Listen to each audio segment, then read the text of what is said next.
사사 삼손의 죽음에 대해서 함께 나누고자 합니다. 지난 14장에서 13장에서 우리가 삼손이 태어나는 과정에 대해서 함께 다루었습니다. 13장에서부터 시작하여서 15장까지 이 내용은 삼손이 그 가운데에서 블레셋과의 어떠한 갈등의 문제가 있었는가를 다루어 줍니다. 그리고 오늘 본문을 마무리하는 과정 속에서 그가 어떻게 죽었는가를 기록하고 있습니다. 사사기 가운데 가장 긴 분량을 차지하고 있는 이 사사 삼손에 대한 이야기는 예수님을 믿는 사람이든 믿지 않는 사람이든 다 아는 내용이기도 합니다. 많은 사람들이 이 이야기를 가지고 소설로도 쓰고 영화로도 만들고 그래서 많은 사람들에게 알려진 이야기입니다. 어릴 때에 교회를 다니는 사람들이라면 누구나 들었을 법한 이런 말씀이 오늘의 이야기입니다. 다시 한 번 더 우리가 이 본문을 살펴보자면 이런 말씀입니다. 하나님께서 삼손이 태어나기 전에 이스라엘 백성들 가운데의 어려움 속에 블레셋 사람들에게 고통을 당하고 있을 때에 하나님께서 나실인 하나님께로 바쳐진 한 사람, 그가 이스라엘을 구원할 것이다 라고 예언되어진 모습으로 태어나게 되어졌습니다. 우리가 읽지는 않았습니다만 지난 시간에 살펴보았던 사사기 13장 24절로부터 25절 말씀에 보면 이렇게 기록합니다. 그 여인이 아들을 낳음에 그의 이름을 삼손이라 하니라. 그 아이가 자라매 여호와께서 그에게 복을 주시더니 소라와 에스다올 사이 마하네단에서 여호와의 영이 그를 움직이기 시작하셨더라 라고 그렇게 기록하고 있습니다. 하나님의 영이 그와 함께 하셔서 하나님의 큰 일을 이룰 줄을 기대하고 바라보게 만드는 문장이었습니다. 그런데 그의 생애를 바라보면 3명의 여인 때문에 그가 어려움에 처하게 되는 모습들을 보게 됩니다. 바로 14장 1절로부터 20절 말씀에 보면 첫 번째 한 여인을 사랑하게 되어지고 그 여인과 결혼하게 되는 장면을 기록하고 있습니다. 성경은 이 장면에 대해서 이렇게 평가하고 있습니다. 우리 14장 4절 말씀을 다 같이 한번 읽어보겠습니다. 14장 4절입니다. 네, 다 찾으신 줄 알고 함께 읽겠습니다. 시작. 그때에 블레셋 사람들이 이스라엘을 다스린 까닭에 삼손이 틈을 타서 블레셋 사람을 치려 함이었으나 그의 부모는 이 일이 여호와께로부터 나온 것인 줄은 알지 못하였더라. 아멘. 무슨 내용이냐면 이 삼손이라고 하는 사람이 블레셋 여자를 좋아했습니다. 그리고 그 블레셋 여인과 결혼할 수 있도록 도와달라고 부모님에게 요청을 하는 것이죠. 이 당시의 결혼 문화는 우리 문화가 조금 다릅니다. 이런 표현이 정말 죄송합니다만은 이 시대의 사람들의 결혼 문화는 남편이 여인을 부인으로 데려오기 위해서는 많은 재물을 갖다 주어야 됐습니다. 그래서 돈을 주고 사오는 형태의 모습이 있었기 때문에 부모님에게 요청을 하는 것이죠. 우리가 가지고 있는 재산 가운데 많은 부분들을 이 블레셋 여인이 살고 있는 집에, 아버지 집에 재물을 주고 아내로 얻을 수 있도록 도와달라고 요청하는 것입니다. 이때 아버지 어머니는 말렸습니다. 왜일까요? 성경에는 블레셋 사람들과 결혼하지 말라라고 하는 말씀이 있습니다. 이미 하나님께서 이스라엘 백성들에게 이 이방인과 특별히 블레셋 사람과 결혼하지 못하도록 하신 말씀이 있었기 때문에 뿐만 아니라 삼손은 나실인 하나님으로부터 하나님께로 바쳐진 인물이기 때문에 이방인과 결혼할 수 없다라고 하는 그런 단호한 모습을 보여준 것입니다. 그러나 삼손은 고집을 부리고 그와 결혼을 합니다. 그 이유는 오늘 방금 읽은 것처럼 14장 4절 말씀처럼 하나님께서 그 일을 이루셨기 때문입니다. 그 이유는 이 삼손의 손을 통하여서 블레셋을 이기도록 하기 위함입니다. 14장 마지막 절인 20절 말씀에 보시면 이렇게 이야기합니다. 삼손의 아내는 그의 친구였던 그의 친구에게 준 바 되었더라. 이 무슨 의미일까요? 이 과정 속에서 삼손과 이 여인 사이에 갈등이 생기게 됩니다. 삼손이 이 여인을 얻으러 가는 과정 속에서 포도원을 지나는데 사자를 만납니다. 그리고 그 사자를 찢어 죽였습니다. 그리고 그 사자 사이에서 며칠이 지나고 다시 지나갔을 때 사자에게 꿀이 자란, 이 표현상 어떻게 돼야 할까? 꿀이 거기서 집을 짓고, 우리가 말하는 석청 있지 않습니까? 꿀집을 만들어서 꿀이 있는 거예요. 이 사자 시체 가운데에. 그래서 그 꿀을 따다가 아버지에게도 주고 이제 자기가 먹기도 했습니다. 그리고 이 있었던 일들을 이 여인과 결혼식에 참여한 모든 사람들에게 문제로 낸 것입니다. 그리고 이 문제를 풀도록 요청한 것이죠. 그런데 삼손에게 이 이야기를 들었던 사람들이 문제를 풀 수가 없었습니다. 그래서 이 사람들이 삼손의 부인인 사람에게 이름이 기록되어져 있지 않기 때문에 삼손의 부인에게 막 조르는 겁니다. 성경의 기록대로 보자면 4일 동안 졸랐다라고 이야기합니다. 4일 동안 이 여인도 삼손을 졸랐겠죠. 그래서 삼손이 답을 이야기해 줍니다. 사자로부터 있었던 일이다. 그래서 그 일들 때문에 삼손이 화가 났습니다. 블레셋 사람 30명을 죽이고 그들에게 빼앗은 것을 그들과 약속했던 선물로 줍니다. 문제를 푼 사람들에게. 그래서 화가 났던 삼손은 이 집을 나왔습니다. 분을 시키기 위해서. 자기 집에 가 있었겠죠. 그리고 시간이 지나고 난 다음에 분을 삭히고 난 다음에 다시 자기 부인을 찾으러 갔습니다. 그런데 이 블레셋 사람의 아내를 그의 아버지가 어떻게 했습니까? 그 결혼식에 참석한 다른 친구에게 아내로 주었습니다. 내 아내를 다른 남자에게 준 거예요. 삼손의 마음은 어땠겠습니까? 화가 났죠. 그래서 그는 어떻게 했냐면, 이 성경에 기록되어 보면 이 여우를 잡아서 꼬리에다가 불을 붙여서 블레셋 이 곡창지대를 불태워 버립니다. 꼬리에 불을 붙여서 다 태워버리는 것이죠. 그리고 화를 참지 못하고 그의 아내와 그의 장인어른을 불태워 죽어버립니다. 이 일로 인해서 블레셋 사람들이 화가 나기 시작했습니다. 왜냐하면 블레셋 사람들의 주 수입원인 이 농지를 다 태워버렸으니까 화가 날 수밖에 없죠. 그래서 군대를 일으켜서 이스라엘을 공격하게 됩니다. 그리고 이스라엘 사람들에게 요구하죠. 저 삼손을 잡아다 달라. 그러면 우리가 너희들을 공격하지 않겠다. 그게 15장에 나오는 내용입니다. 이스라엘 사람들은 삼손을 찾아갑니다. 그리고 삼손을 결박하여서 블레셋 사람들에게 넘겨주었습니다. 이 과정에서 동원된 이스라엘 사람들은 3,000명이었습니다. 삼손은 이스라엘 백성들이 떠나자 그를 묶었던 포승줄을 끊어버리고 블레셋 사람들, 잘 아는 나귀 특별을 잡고 블레셋 사람들을 죽이기 시작합니다. 그래서 그날에 죽인 사람이 1,000명이라고 기록하고 있습니다. 여기서 우리가 잠시 짚고 넘어가야 될 이야기들이 있습니다. 첫 번째는 무엇이냐 하면 바로 삼손이 이 블레셋 여인과 결혼하는 과정에서 있었던 일들입니다. 삼손이 하나님 앞에 부름받았을 때에, 하나님으로부터 지명받았을 때 그는 어떤 신분이었습니까? 나시린이었습니다. 하나님께 바쳐진 인물. 그가 금해야 될 것 중에 하나가 무엇이냐면 머리를 자르면 안 됩니다. 그리고 포도주의 열매를, 포도는 건포도조차도 먹을 수가 없었습니다. 그런데 사자를 죽였던 그 장소가 어디냐면 포도원이었습니다. 삼손이 의도적으로 포도원을 간 것이죠. 거기서 사자를 만난 겁니다. 그리고 사자를 죽여 죽였습니다. 그 사이에서 발견된 것이 무엇이라고요? 꿀이 발견되어졌습니다. 나시린이 해야 될 또한 것 중에 하나가 무엇이냐면 시체, 죽음을 만질 수가 없었습니다.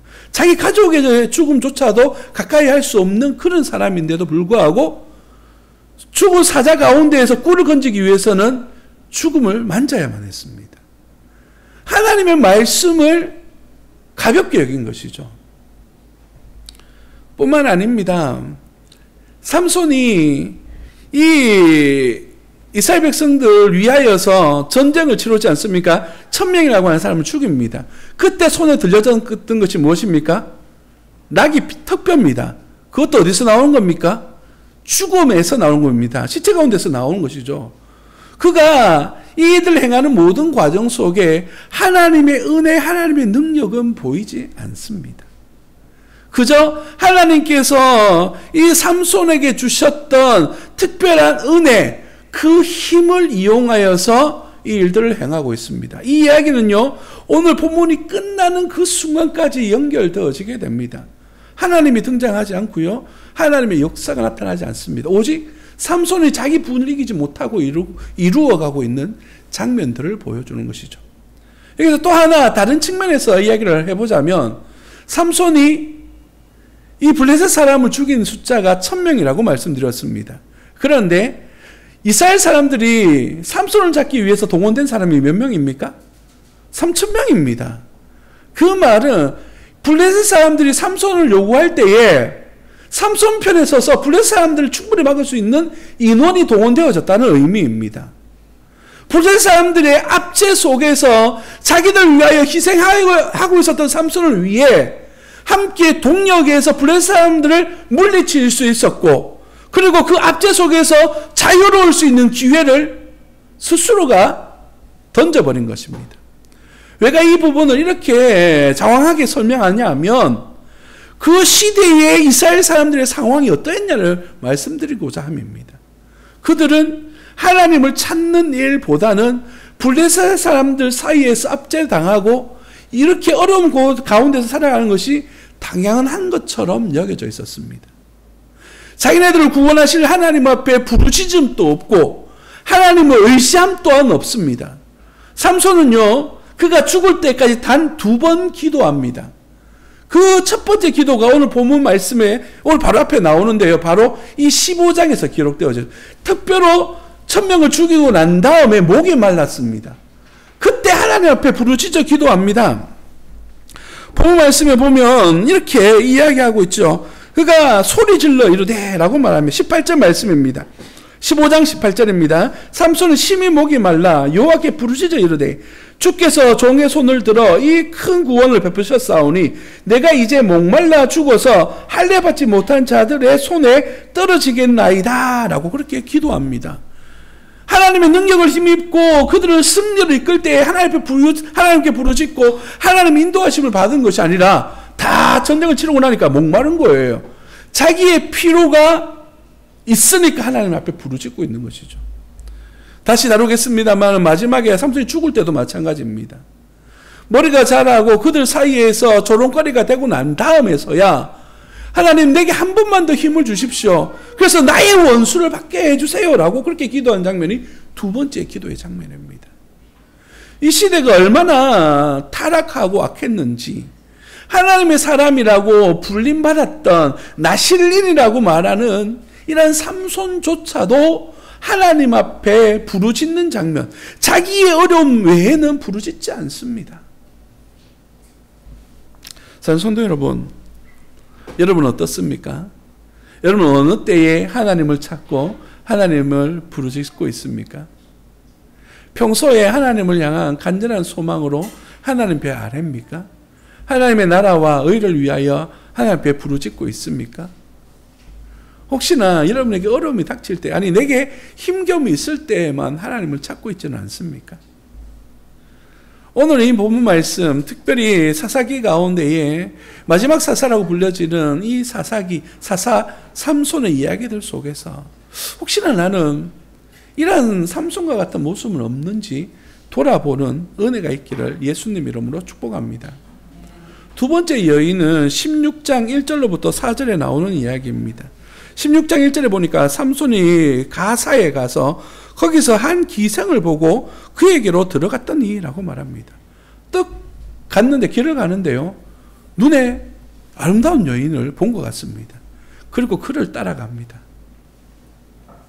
이것이 16장 1절로부터 나오는 3절까지 내용입니다. 4장에 가니까 다시 한 여인이 등장합니다. 우리가 잘 아는 희대의 악녀라고 말할 수 있는 그런 여인입니다. 16장 4절입니다. 이후에 삼손이 소래 골짜기의 드릴라라 이름하는 여인을 사랑하매 라고 말합니다. 여러분, 여기서 하나 짚고 더 넘어가겠습니다. 무엇이냐면 삼손에게는 3명의 여인이 등장합니다. 그 여인들 가운데 부인은 몇 명이었을까요? 질문입니다. 몇 명이 부인이었을까요? 공식적으로 결혼한 사람. 1명뿐이었습니다. 1명뿐. 앞서 말씀드렸던 블레셋 여인, 그 여인하고만 결혼했고 나머지는 그냥, 표현이 죄송합니다, 직업 여성을 따라다닌 겁니다. 여성 예쁘네? 거기에 들어가 사는 것이죠.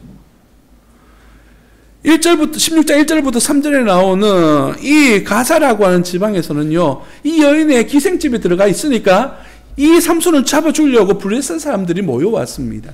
그들을 위협하기 위해서 한 일이 뭐냐면 가사에 있는 이 성문을, 문짝을 뜯어버렸습니다. 내 힘이 이만하다라고 하는 자랑하기 위해서 등에 짊어지고 가나안 땅까지 걸어갑니다. 그러니까 사람들이 공격할 수 없는 모습들을 보여주는 것이에요. 그런 과정 속에서 오늘 드릴라를 또 발견한 겁니다. 성경에서는 이렇게 이야기하죠. 사랑하였더라. 뿐만 아닙니다. 그가 사랑했음 때문에 그에게 요구하는 것이 있습니다. 그것이 무엇입니까? 우리가 잘 알고 있는 내용처럼 당신이 어디서부터 이런 힘이 나옵니까? 라고 질문하기 시작합니다.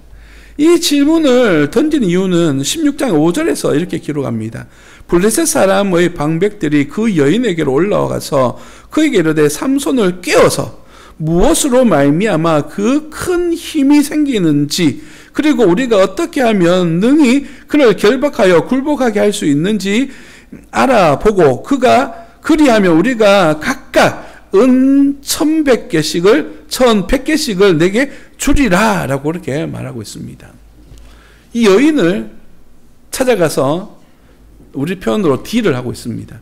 삼손의 힘이 어디서 나오는지를 우리에게 알려주면 각각 은 1100개씩을 주겠다라고 말합니다. 여기서 은 한 개는 당시로 말하면 한 5개 정도가 보통 노동자들이 1년 동안 할 수 있는 그런 일이라고 합니다. 그래서 각각이라는 표현을 쓰는데 이 블레셋은 5 성읍으로 이루어진 연합 공동체거든요. 그러면 각 성에서 한 개씩 가져와도 5,500 금을 가지고 오는 것입니다. 그러면 지금으로 환산해 보자면 천문학적인 숫자죠. 돈으로 우리 지금으로서도 상상할 수 없는 엄청난 큰 돈을 주겠다라고 그렇게 이야기하고 있는 겁니다. 만약에 여기에서 삼손이 이 드릴라를 사랑한 것처럼 드릴라도 삼손을 사랑했다면 그 돈을 바라봤을까요? 이런 질문 드리기가 참 부담스럽습니다만 여러분, 누가 여러분에게 돈 많이 줄 테니까 당신 남편, 당신 아내를 버려 라고 말하면 버릴 수 있습니까? 아멘입니다. 제가 한때 사역했던 지역 가운데 울산이라고 하는 지역이 있습니다. 갑자기 재개발이 되면서 돼지를 먹이던 그런 땅이 있었습니다. 거기서 보상을 받았는데 당시 돈으로 월드컵 당시였거든요. 그 전에 있었으니까 보상을 한 50억 정도를 받았답니다. 그래서 이 남자가 그중 20억을 자기 부인에게 주고 내쫓았답니다. 그리고 딴 여자랑 살고 있답니다. 그 얘기를 들은 적이 있습니다. 돈 앞에 무너지는 사람들이 있습니다. 삼손은 드릴라를 사랑했지만 이 여인의 관심은 삼손에게 있었던 것이 아니라 그를 통해서 얻을 수 있는 돈이었습니다. 그래서 그를 끊임없이 괴롭힙니다. 오늘 우리가 읽은 본문 말씀의 시작인 15절 말씀에 보면 이렇게 시작하죠. 드릴라가 삼손에게 이르되 당신의 마음이 내게 있지 아니하면서 당신이 어찌 나를 사랑한다 하느냐. 당신이 이르되 당신이 이로써 3번이나 나를 희롱하고 당신의 큰 힘이 무엇으로 말미암아 생기는지를 내게 말하지 아니하였도다 하며 라고 말하죠. 그를 끊임없이 괴롭혔습니다. 삼손이 16절과 17절에 보면 16절에 보면 이렇게 이야기하죠. 날마다 그 말로 그를 재촉하여 조름해 삼손의 마음이 번뇌하여 죽을 지경이라. 17절 삼손이 진심을 드러내어 그에게 이르되 라고 말하죠. 끊임없이 조르니까 그 여인에게 모든 비밀을 공개해버립니다. 여러분, 여기서 우리가 봐야 될 심각성이 있습니다. 무엇이냐 하면 자기 자신의 비밀을 하나님과의 관계 속에서 이루어지고 있는 라실인의 그 의식을 공개해달라고 말하니까 삼손이 처음에 이런저런 말로 이야기해 주지 않았습니다. 그도 스스로가 이 말해주면 위험하다라는 사실을 알고 있었던 것이에요. 그런데도 끊임없이 그 위에 유혹을 받으며 그 여인과 살고 있습니다. 그가 위험에 처할 수 있고 하나님과의 관계가 무너질 수 있었다는 사실을 알고 있으면서도 그를 거절하지 못하고 그와 함께 있는 이유가 무엇일까요? 이것을 우리는 뭐라고 부르냐면 죄라고 부릅니다. 이것이 우리가 죄다라고 하는 사실을 알고 그럼에도 불구하고 그 죄의 습관을 따라 살아가는 사람들이 있습니다. 그것이 저와 여러분들일 수 있습니다. 죄의 심각성도 알고 이 죄 때문에 우리에게 어떤 일이 생길 수도 있다라는 사실을 알고 있음에도 불구하고 그 죄악의 길에서부터 돌아서지 못하는 우리의 현실의 문제들이 있습니다. 그래서 하나님 앞에 부르짖을 때마다 가슴을 치며 하나님 또 넘어졌습니다. 기도하지 않습니까? 죄가 가지고 있는 심각성이 바로 여기에 있는 것이죠. 알면서도 뿌리치지 못하고 돌아서지 못하는 겁니다. 회개라고 하는 단어의 뜻이 무엇이냐? 바로 이렇게 돌아서다라고 하는 뜻을 가지고 있어요. 죄로부터, 죄의 습관으로부터 돌아서는 것이 바로 회개입니다. 삼손은 그렇지 못했습니다. 그가 가져다 주는, 그 여인이 가져다 주는 달콤함, 아름다움, 세상적 기쁨, 이것을 내려놓지 못하고 끊임없이 이 여인의 유혹을 받아서 결국 하나님과의 약속을 저버리게 되고 부끄러운 최후를 맞이하게 됩니다. 두 눈이 뽑히고 가사, 그 성의 문짝을 뜯었던 그곳에 잡혀가서 짐승처럼 맷돌을 가는 일을 하면서 살게 되어졌습니다. 심지어 그 모습을 조롱거리로 삼아 그들이 다곤 신을 섬기는 데 있어서 즐거움을 주기 위한 강대의 모습으로 오늘 본문 말씀에 등장하고 있습니다. 그가 눈에 좋은 것들, 그가 눈에 행복해했던 것들을 따라 살아가다가 결국은 그 두 눈을 뽑히게 됩니다. 하나님 앞에 은혜와 축복의 시간들을 살아가도 부족한 그때에 어릴 때부터 너는 나시린이야 하나님 앞에 바쳐지게 되어져서 그 증표가 너의 머리에 있고 죽음을 가까이 하면 안 되고 포도주와 독주를 마시면 안 돼라고 하는 그런 하나님의 말씀을 어릴 때부터 들어왔고 배워왔음에도 불구하고 그는 스스로 선택을 해서 악한 길을 가고 있는 것입니다.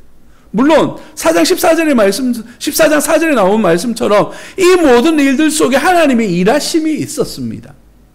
그렇다고 해서 그의 악한 행실 또한 하나님이 들어 사용하신 것일까요? 아닙니다. 하나님은요 자유의지를 주셨어요. 삼손이 다른 방법을 통해서도 구원할 수 있었을 것입니다. 하나님의 손에 의해서 놀라운 방법으로 이스라엘 역사가 바뀔 수가 있었습니다. 그러나 그는 선택 자체를 눈에 좋은 것, 자기 기쁜 대로, 자기 마음대로 행하고 있었던 것입니다. 우리는 하나님의 나라와 하나님의 영광을 위하여서 살아갈 때에 어떤 기준점 안에서 살아가고 계십니까?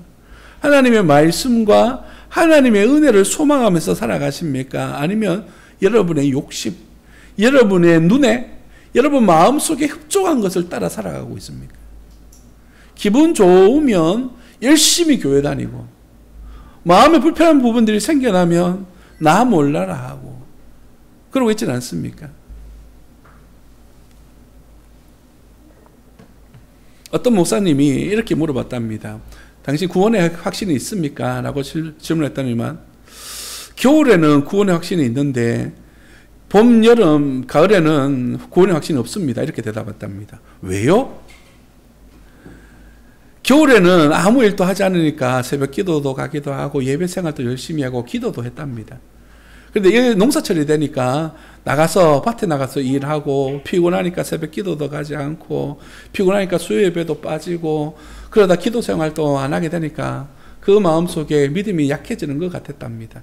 그래서 구원받지 못했는 것처럼 느껴지더랍니다. 하나님의 구원은 항상 동일합니다. 우리가 힘들고 어렵고 우리가 살아가는 형편이 어떤지 우리 하나님이 우리보다 더 잘 아십니다. 그래서 우리가 하나님 앞에 드려지는 모습들이 그 형편이 어떠한지 다 아셔요.